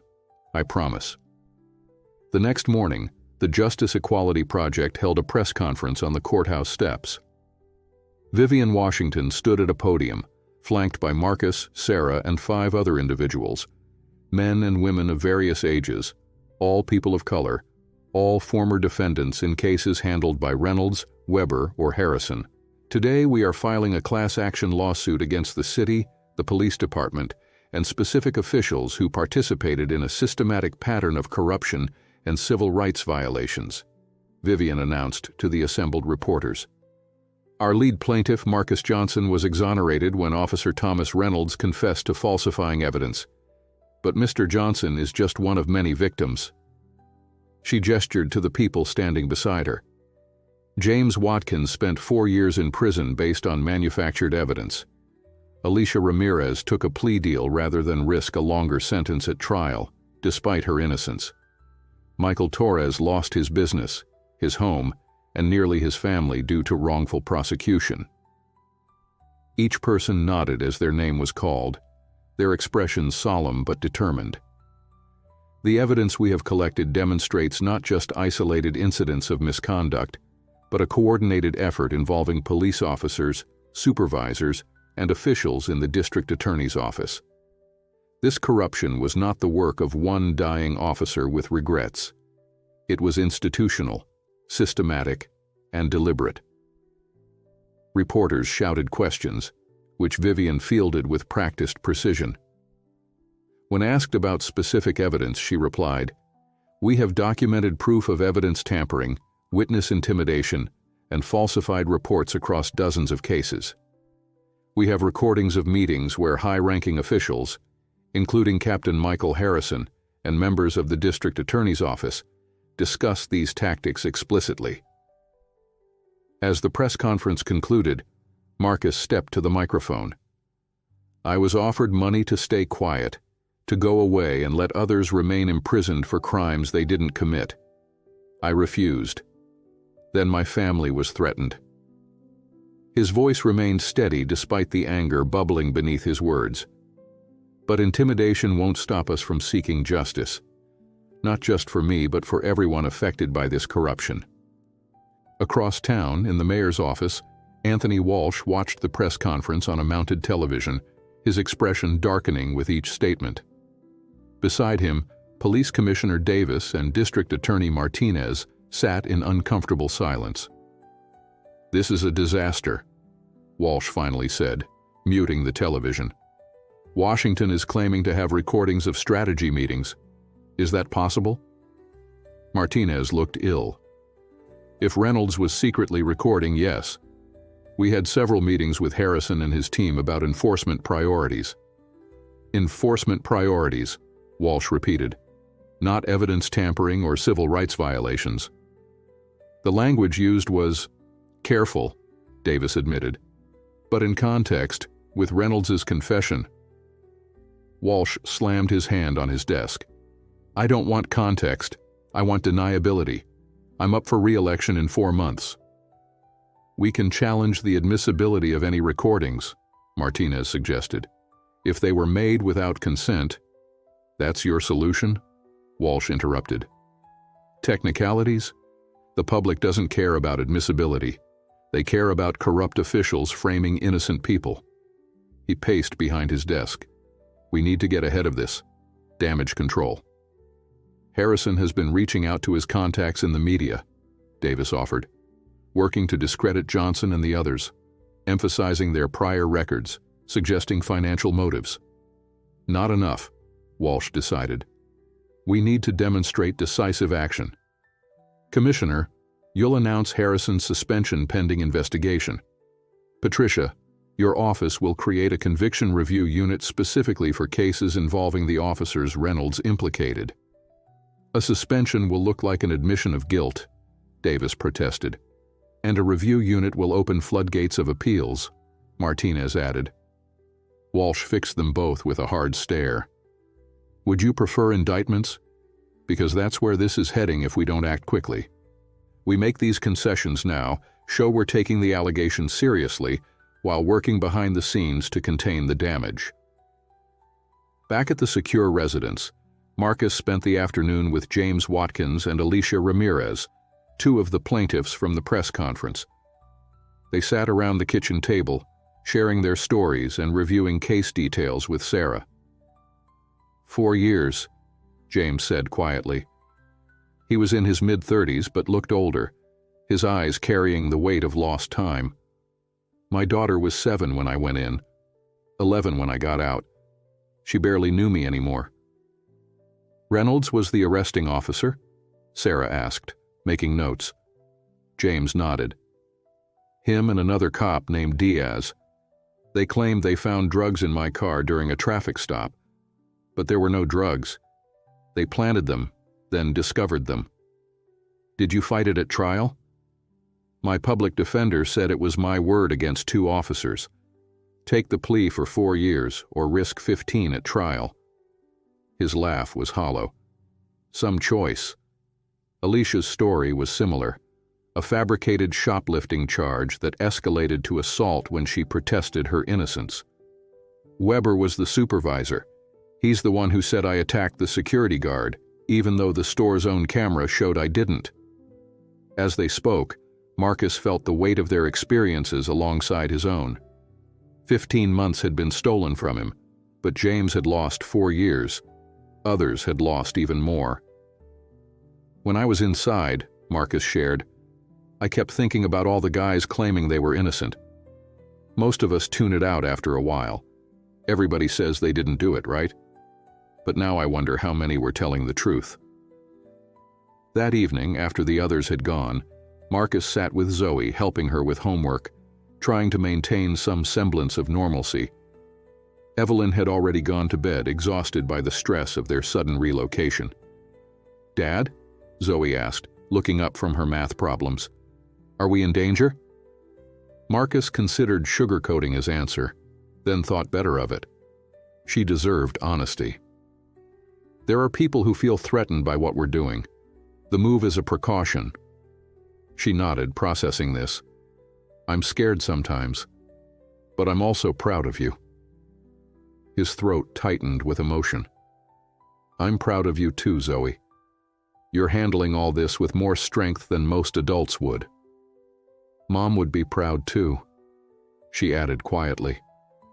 The mention of her mother, Marcus's ex-wife who had moved to another state years ago, caught him by surprise. "You think so? She always said you were stubborn about what's right." Zoe smiled. "She meant it as a criticism, but I think it's your best quality." Their moment was interrupted by Marcus's phone. It was Vivian.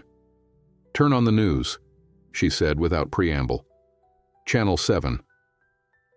Marcus found the remote and switched on the television. The screen showed Captain Michael Harrison at a press conference, his uniform immaculate, his expression grave.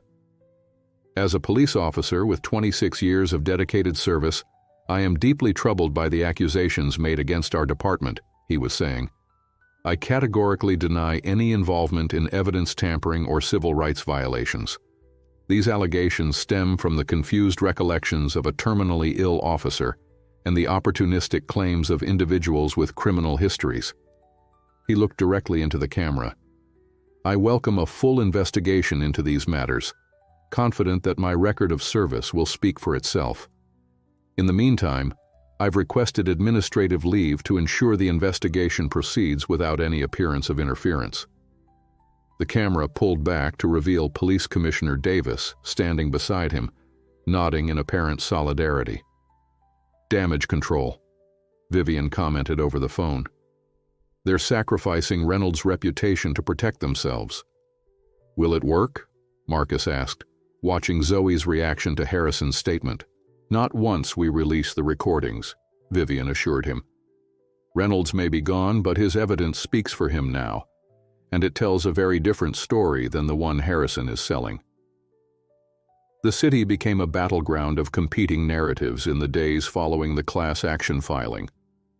On one side, the Justice Equality Project released carefully selected evidence from Reynolds' storage unit, timing each revelation for maximum impact. On the other, Harrison and his allies waged a sophisticated campaign to discredit the plaintiffs and minimize the scandal. Morning shows debated the merits of the case. Editorial pages called for everything from the mayor's resignation to the dismissal of the lawsuit as a money grab by opportunistic criminals. Protesters gathered outside police headquarters with signs reading, "No justice, no peace," while the police union organized a rally supporting the accused officers. Marcus watched it all unfold from the secure residence, his emotions oscillating between hope that the truth would prevail and fear that the system would once again protect its own. His fears weren't unfounded. 3 of the plaintiffs had already withdrawn from the case after receiving threats or pressure from unexpected sources. Employers suddenly questioning their reliability, landlords discovering lease violations, family members being pulled over for minor traffic infractions. "They're isolating us," Marcus observed to Vivian during her daily briefing, "picking off the more vulnerable plaintiffs one by one." "Expected but still infuriating," Vivian agreed. "However, we still have 28 plaintiffs, and Judge Montgomery's testimony is generating serious interest from the Justice Department."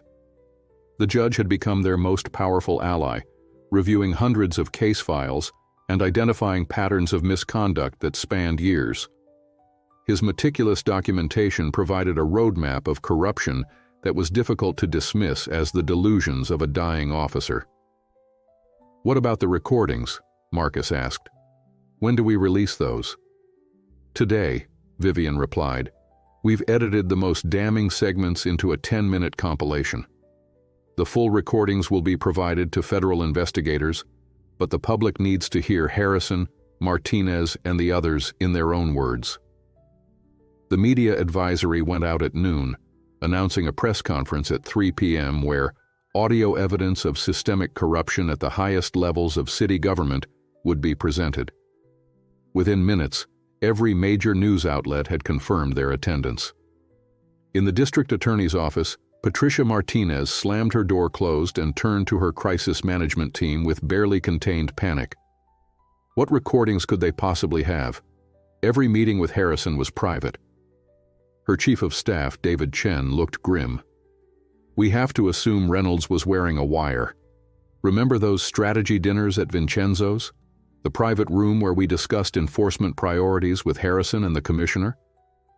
Those were policy discussions, Martinez insisted, though her voice lacked conviction. We never explicitly advocated for misconduct. No, Chen agreed, but there was a lot of talk about whatever it takes and statistical outcomes over procedural niceties. In the context of Reynolds's confession and the documented evidence tampering, it's damning. Martinez collapsed into her chair. This could end my career. Everything I've worked for. It could end more than your career, Chen interrupted. If they can prove you knew about falsified evidence and prosecuted cases anyway, that's criminal. At police headquarters, Captain Michael Harrison was having a similar realization. Despite his public confidence, privately he understood how precarious his position had become. The commissioner had already distanced himself.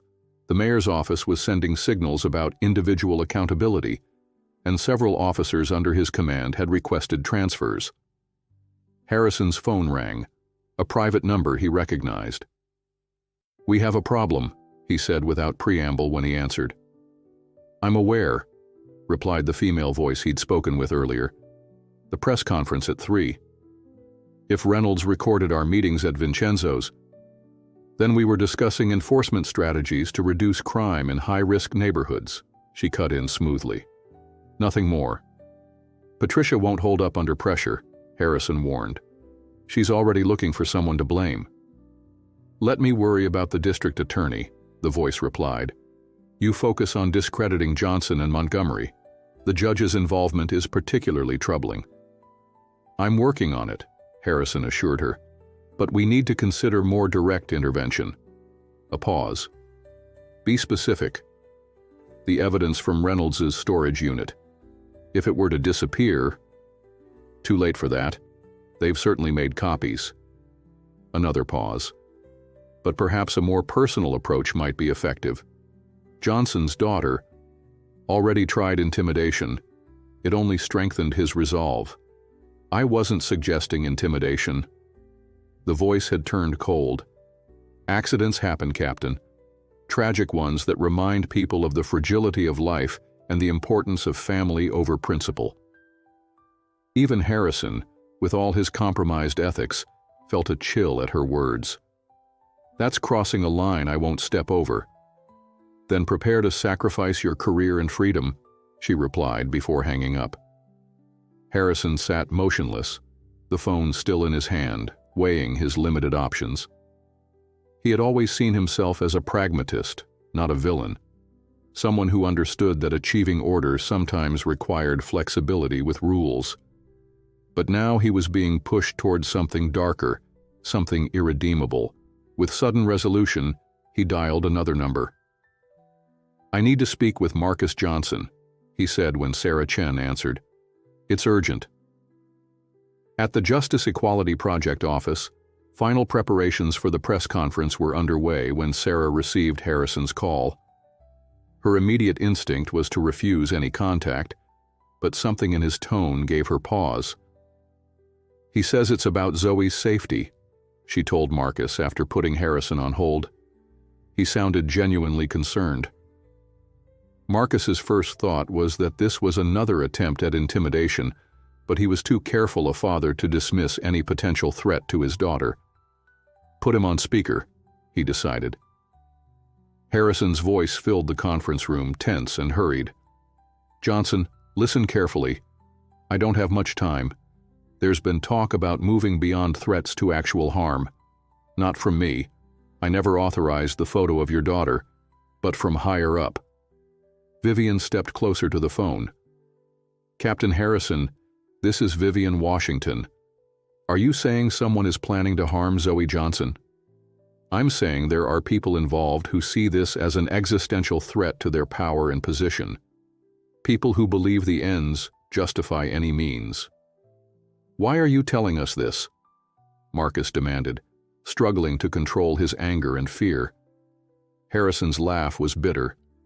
"Believe it or not, I joined the force to protect people. Somewhere along the way I lost sight of that. But I never signed up for threatening children." "Names," Vivian pressed. "We need names." "Not over the phone," Harrison replied. "But check Reynolds' recordings from March 10th of last year. Vincenzo's restaurant, private dining room. Pay special attention to the woman who arrives last." The line went dead, leaving them in stunned silence. "Could be a trap," Sarah suggested, "trying to redirect our attention or lead us into something." "Or he could be experiencing an attack of conscience," Vivian countered. "Either way, we check the recording and increase security around Zoe." The team scrambled to locate the specific recording Harrison had mentioned. When they found it, they gathered around a computer to listen. The audio was surprisingly clear. Ambient restaurant noise in the background, the clink of glasses, then multiple voices they now recognized. Harrison, Martinez, Commissioner Davis, and 2 city council members. Then a door opened, and a new voice entered the conversation. Female, authoritative, immediately commanding attention. "Sorry I'm late, gentlemen. The budget committee meeting ran long." Marcus looked at Vivian in shock. "That's Lisa Chandler, the mayor's chief of staff." They listened as Chandler directed the conversation, speaking explicitly about enforcement quotas in specific neighborhoods and the need to ensure convictions regardless of procedural complications. "The mayor needs these numbers for his campaign," her voice stated clearly. "I don't want to know how you achieve them, just deliver them." When Reynolds' voice objected, citing concerns about constitutional rights, Chandler's response was chilling. "Officer Reynolds, this city runs on statistics, not sentimentality. If you're not comfortable with that reality, perhaps it's time to reconsider your position." The recording continued for another 30 minutes, damning in its casual disregard for due process and equal protection. When it finished, no one spoke for several moments.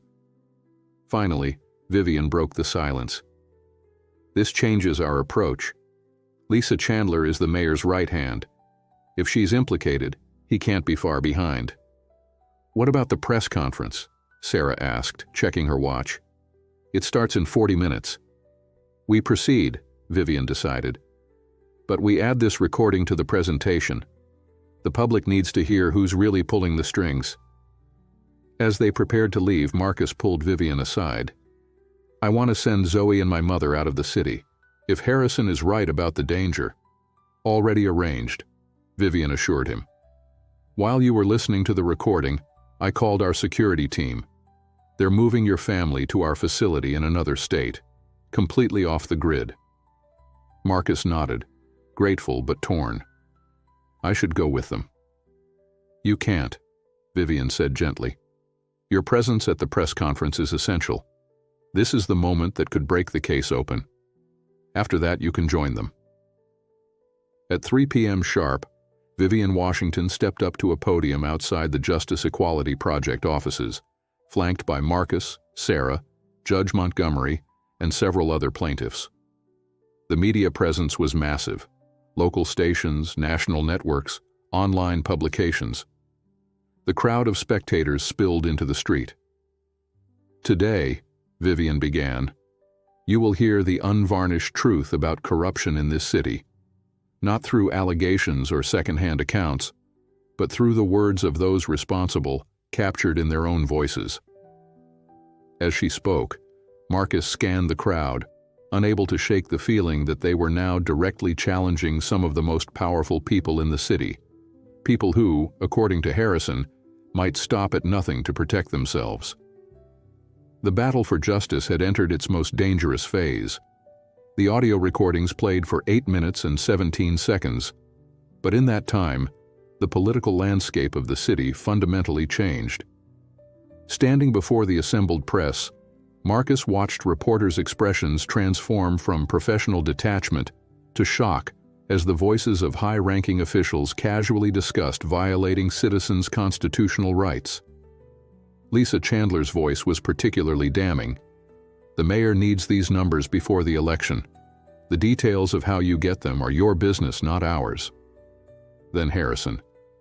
"Some of these cases won't hold up under scrutiny. The evidence is thin." Chandler again. "Then thicken it. That's what Reynolds is good at, isn't it? Making the evidence fit the suspect?" As the recording ended, the crowd erupted with questions. Vivian raised her hands for silence.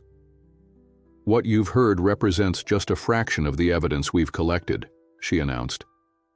Officer Reynolds documented years of systematic corruption, implicating not just police officers but prosecutors, judges, and officials in the mayor's office. A reporter shouted, "Is Mayor Walsh directly implicated in these recordings?" "The mayor is not heard on this particular recording," Vivian acknowledged. "But his chief of staff clearly states she's acting on his behalf and with his knowledge." Another called out, "Captain Harrison. He's claiming he had no knowledge of misconduct, but he's clearly participating in these discussions."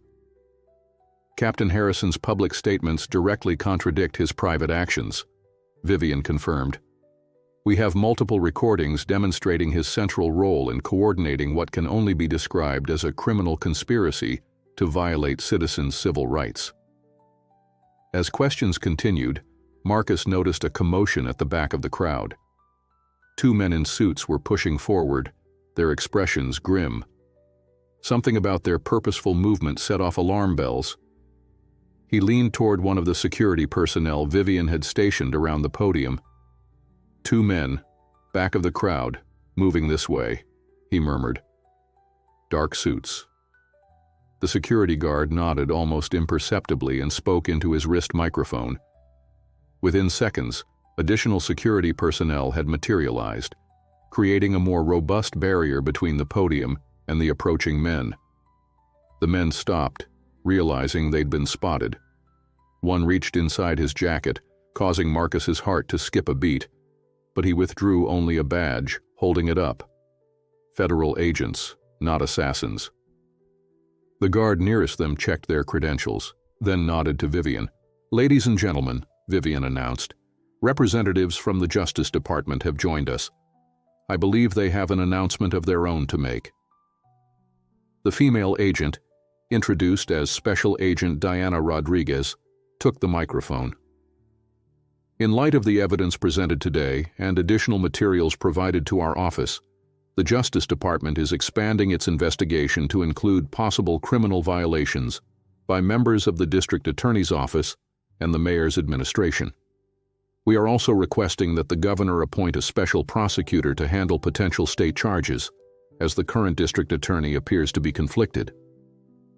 The press conference had just gone from damaging to catastrophic for those implicated. Marcus felt a grim satisfaction watching the system that had nearly destroyed him, now beginning to fracture under the weight of truth. Across town, in the mayor's office, the press conference played on a large screen as Mayor Anthony Walsh and his remaining senior staff watched in horror. Lisa Chandler was conspicuously absent, having been summoned to an emergency meeting with the city's attorneys immediately after the recordings began playing. "This is a complete disaster," Walsh muttered, loosening his tie as if it were choking him. "Did you know about these recordings?" His remaining advisors shook their heads, their faces pale. "Where the hell is Lisa?" Walsh demanded. "She needs to be here explaining how her voice is on a recording discussing evidence tampering." "Sir," his communications director ventured, "Ms. Chandler is consulting with legal counsel. And frankly, you should be too. If she was acting on your behalf." "She wasn't," Walsh snapped, but doubt clouded his features. "At least not in the way they're suggesting. We discussed improving crime statistics, yes. Targeting high-crime areas, yes. But I never authorized falsifying evidence or violating rights. The distinction may not matter," his chief counsel advised quietly. If your administration created pressure and incentives that led to these violations, there could still be liability. The mayor sank into his chair, the political animal in him already calculating survival scenarios. Draft a statement, express shock and disappointment, announce Chandler's immediate suspension pending investigation. Make it clear I had no knowledge of any improper tactics and am committed to a full, transparent review. Sir, the counsel persisted, that may not be sufficient. The federal investigation— One crisis at a time, Walsh interrupted. Get me in front of cameras before the evening news cycle. And someone find Harrison. I want to know exactly what he told the feds. But Captain Michael Harrison was already beyond the mayor's reach. After making his warning call to Marcus, he had driven directly to the Justice Department's field office, where he was currently providing a detailed statement to federal prosecutors. His career was over, he knew that. But if he cooperated fully now, he might avoid the worst criminal penalties, and perhaps even more importantly, might begin to atone for the corruption he had embraced and perpetuated. Back at the press conference, as federal agents began coordinating with Vivian's team, Marcus received a text from the security detail accompanying his family. Package secure, en route to destination, ETA 6 hours. A small relief in the midst of chaos, Zoe and his mother were safely away from the city and whatever repercussions might follow today's revelations. He showed the message to Sarah, who squeezed his arm supportively. They'll be fine, she assured him. Our security team is first-rate. Former federal agents, most of them. I should be with them, Marcus said, the father in him warring with the plaintiff seeking justice. Soon, Sarah promised. But right now, your presence here is making a difference. Look around. Marcus followed her gaze to the crowd, where ordinary citizens had gathered alongside the press. People from neighborhoods like his, who had lived under the shadow of the corrupt system they were now exposing. Many nodded at him in recognition and respect. Some held signs with the names of loved ones still incarcerated under questionable circumstances. This is bigger than one family now, Sarah reminded him gently. This is about changing the system that hurt so many families. The press conference continued with Judge Montgomery stepping forward to detail his own role in the unfolding story. His testimony carried special weight, a respected jurist admitting to his own complicity through inaction and excessive deference to police testimony. I failed in my duty as a judge, Montgomery stated plainly. I accepted police evidence without sufficient scrutiny. I overlooked patterns that should have raised serious concerns, and people suffered unjust convictions as a result. As Montgomery spoke, Marcus noticed a sleek town car pull up at the edge of the crowd. The back door opened, and Lisa Chandler emerged, her usually impeccable appearance showing signs of strain. She surveyed the scene, spotted Marcus on the podium, and their eyes met briefly across the distance. Her expression conveyed not anger or defiance, but something more complex, resignation mixed with a cold calculation. A member of her security detail bent to whisper something in her ear. She nodded, then turned and re-entered the vehicle, which pulled away smoothly into traffic. Chandler was just here, Marcus murmured to Vivian when she returned to his side. Vivian's eyes narrowed. Assessing the damage, probably. She's smart enough to know her position is untenable now. What happens next? Marcus asked. Legally? The federal investigation accelerates. The special prosecutor begins reviewing cases. Civil suits proceed. Indictments come down, likely starting with lower-level officials and working up. And for the people still in prison based on false evidence? That's where Judge Montgomery's testimony becomes crucial, Vivian explained. He's already signed orders expediting review of over 50 cases. People could start being released as early as next week. The thought gave Marcus a surge of hope. Families reunited, lives restored, not completely, never completely after time lost, but at least free from ongoing injustice. As the press conference wound down, federal agents approached Marcus directly. "Mr. Johnson," Agent Rodriguez said, "we'd like to take a formal statement from you regarding the threats against your daughter and any other intimidation you've experienced." "Of course," Marcus agreed. "Whatever helps build the case." "You should know," she added in a lower voice, "Captain Harrison has been cooperating extensively for the past 2 hours. He's naming names, providing details. The case is expanding rapidly." The news surprised Marcus. Despite Harrison's warning call, he hadn't been certain of the captain's intentions. Why? Why is he cooperating now? Agent Rodriguez considered her answer carefully. "He claims it's conscience. Could be he's just trying to save himself. Either way, his testimony corroborates Reynolds' evidence and adds significant new details about who gave the orders and who benefited." As the crowd began to disperse, Marcus remained on the podium, taking in the momentous shift that had occurred in just a few hours. The system that had seemed so immovable, so impenetrable just weeks ago, was now beginning to crumble under the weight of exposed truth.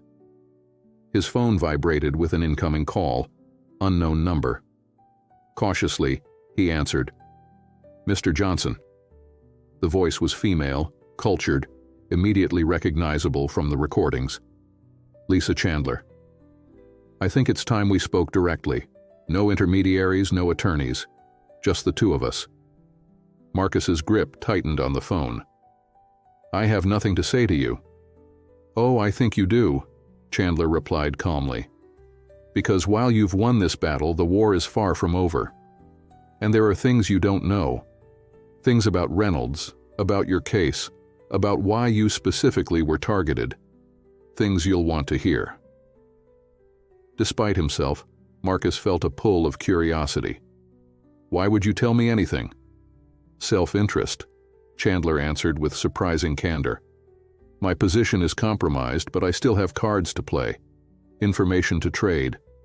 The question is, are you interested in the full truth, or just the partial victory you've achieved so far?" The question hung in the air as Marcus considered his response, aware that he was speaking directly with one of the architects of the system that had stolen 15 months of his life, and that she was now offering him pieces of a puzzle he hadn't realized was still incomplete. "It's absolutely out of the question," Vivian declared when Marcus told her about Chandler's call. They had retreated to her office after the press conference, where the Justice Equality Project team was processing the day's dramatic developments. "She's desperate and dangerous. Whatever information she claims to have is either a lie or a trap." "I thought the same thing initially," Marcus admitted. "But what if there's more to my case than we know? Why was I specifically targeted?" Sarah, who had been reviewing new case files, looked up.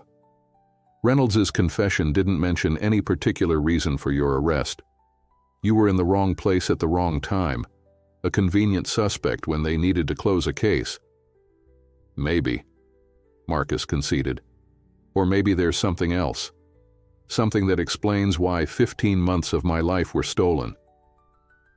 Vivian studied him carefully. "This isn't just about information, is it? You want to look her in the eye, the person behind the system that hurt you and so many others." Marcus nodded slowly. "I need to understand. Not just the legal facts, but the human choice to sacrifice innocent lives for political gain." "If you do this," Vivian cautioned, "it will be on her terms. She's a skilled manipulator with decades of political experience." "Which is why I won't go alone," Marcus replied. "I want you with me." After much debate, arrangements were made. Chandler agreed to meet them at a neutral location, a conference room at the Regency Hotel, with no staff or security personnel from either side present. The Justice Equality Project's security team swept the room for surveillance devices before Chandler arrived, finding none. When she entered precisely at the appointed time, Lisa Chandler looked both less and more formidable than her public persona suggested. Her designer suit and perfect makeup couldn't conceal the strain of the past 24 hours, but her eyes remained sharp, calculating. "Mr. Johnson, Ms. Washington." She nodded to each of them as she took a seat across the table. "Thank you for agreeing to this meeting." "Let's be clear," Vivian responded coolly. "We're here to listen, not to negotiate. The federal investigation will proceed regardless of what happens in this room." "Of course," Chandler smiled thinly. "I harbor no illusions about my legal situation. But there are aspects to this story that go beyond what Reynolds documented. Context that might be valuable to both of you." She turned her focus to Marcus.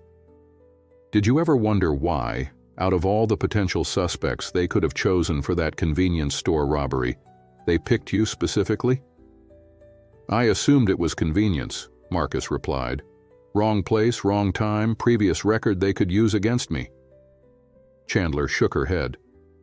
"Nothing in this system happened by random chance, Mr. Johnson. Targets were selected for specific reasons." She opened a slim portfolio she'd brought with her, removing a single sheet of paper. "Are you familiar with the Community Oversight Commission?" Marcus frowned slightly. "The Citizen Police Review Board?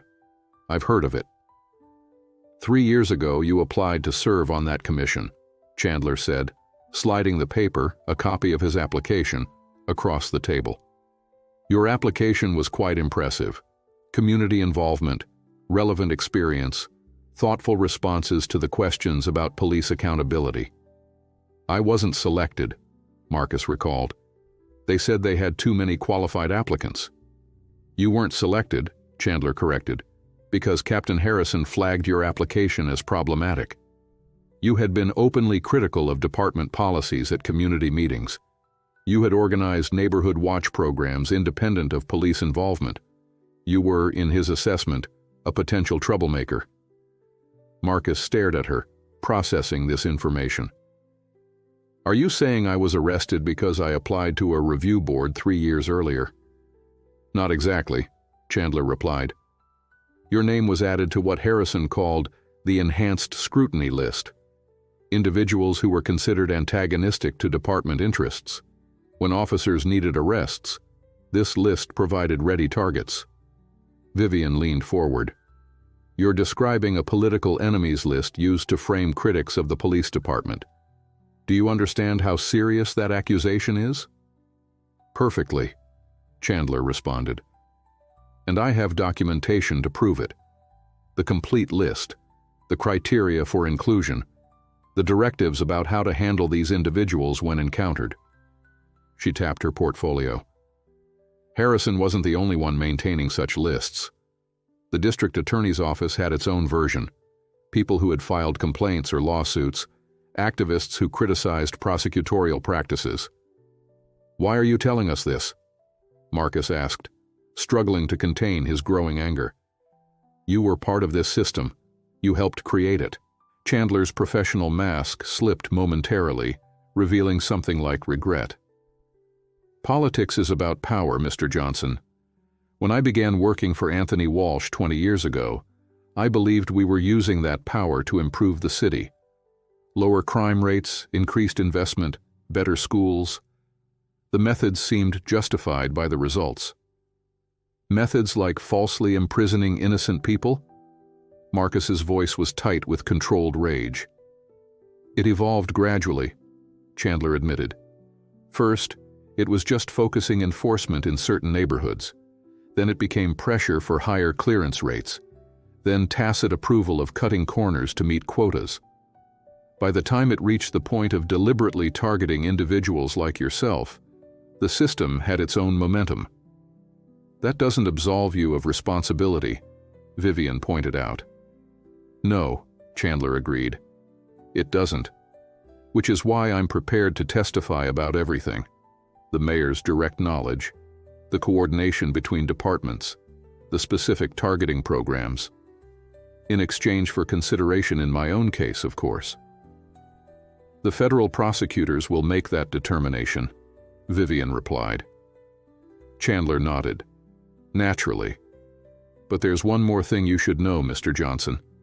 something not even Reynolds was aware of. She withdrew another document from her portfolio. The convenience store robbery you were accused of? It never happened. What? Marcus and Vivian spoke simultaneously.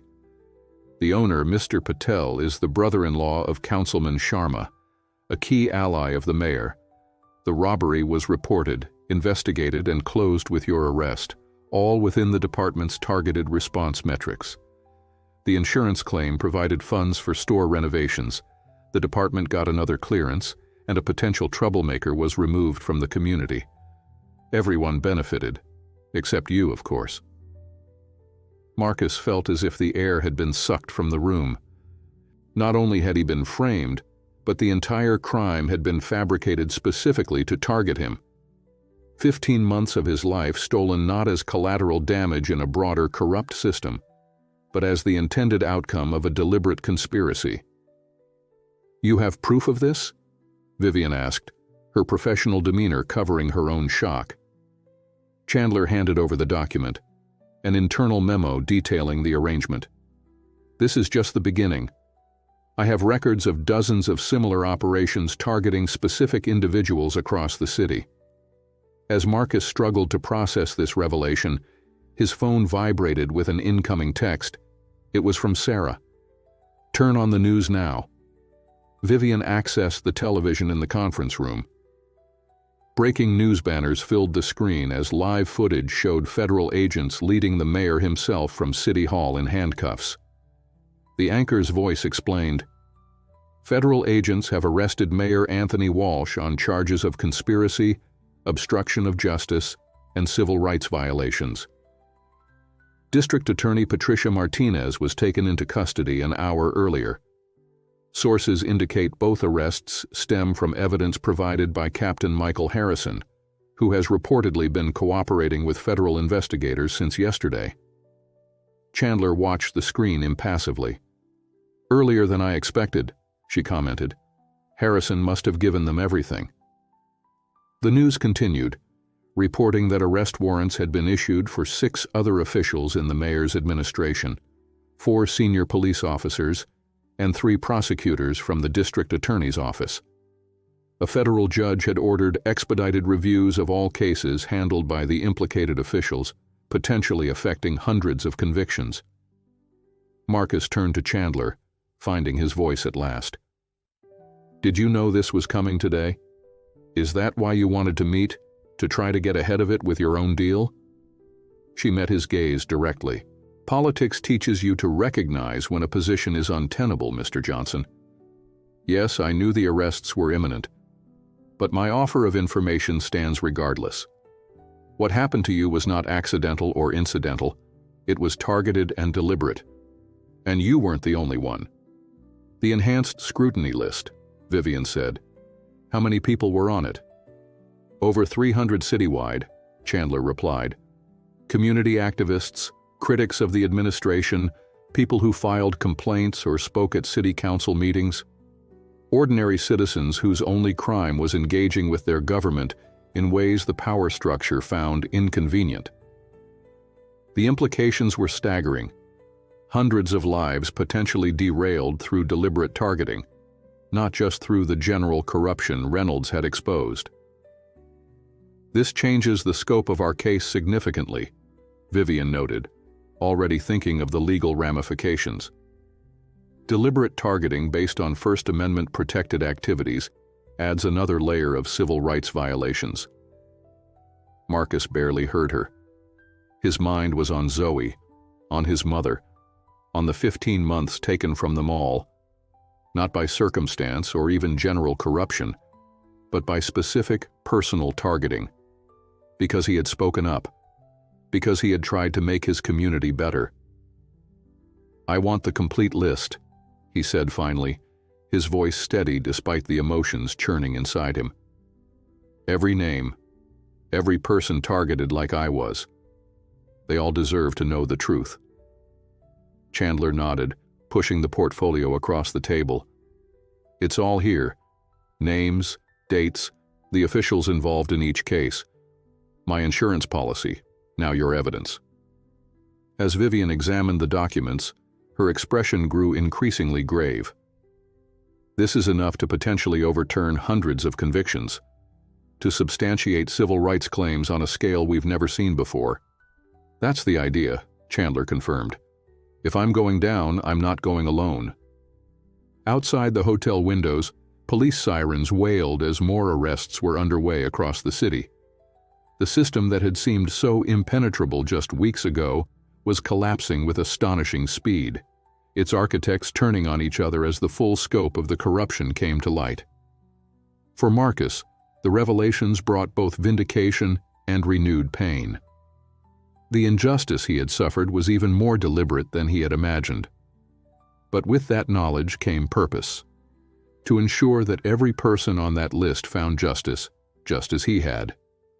The fight was far from over, but for the first time, the truth was fully in the open, impossible to deny or contain.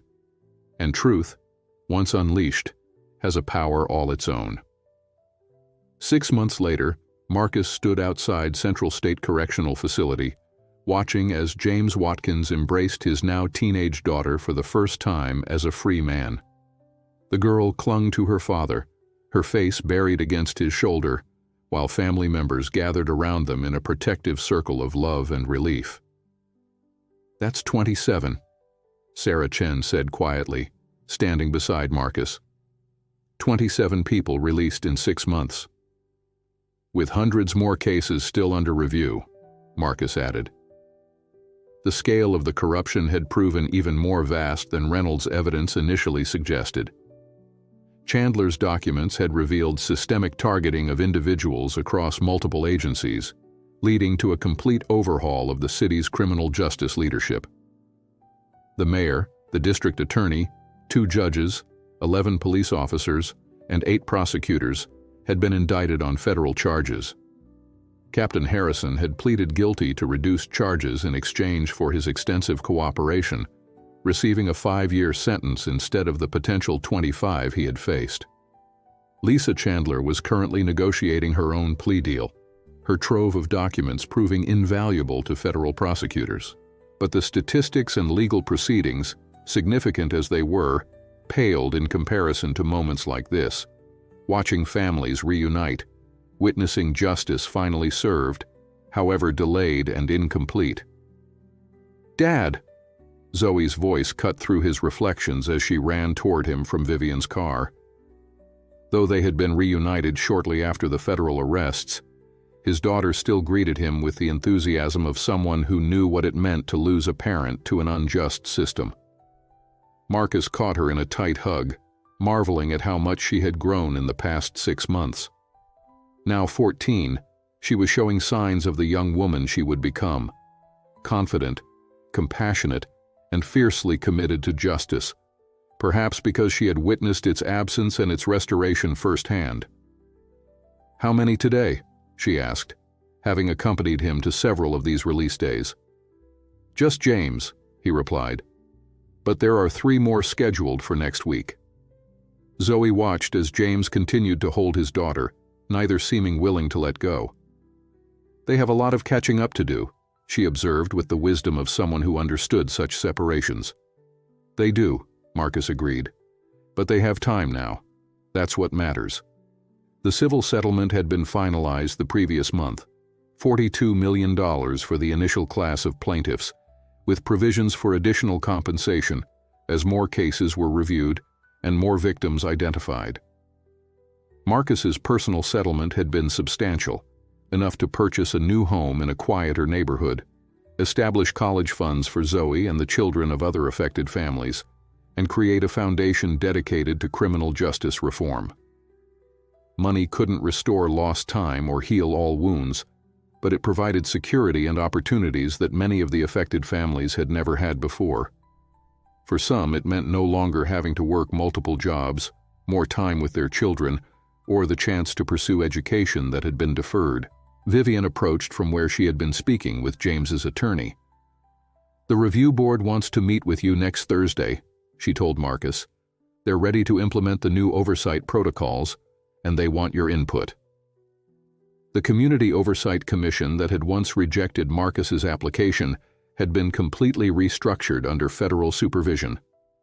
Now it wielded genuine authority to review police actions, with subpoena power and independent investigators. Marcus had been offered the chairmanship, but had declined, preferring to serve as a community liaison while focusing on his foundation work. "I'll be there," he promised. As James and his family prepared to leave, he broke away briefly to approach Marcus. The two men had formed a bond over the months of working together on the case, their shared experience creating a connection that needed few words.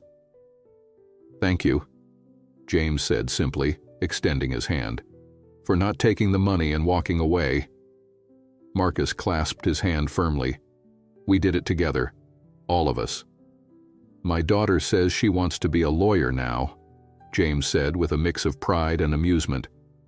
"Says she wants to make sure what happened to me doesn't happen to anyone else." "The world could use more lawyers like that," Sarah commented. "Tell her to call me in a few years about internship opportunities." As James rejoined his family, Vivian checked her watch. "We should head to the courthouse.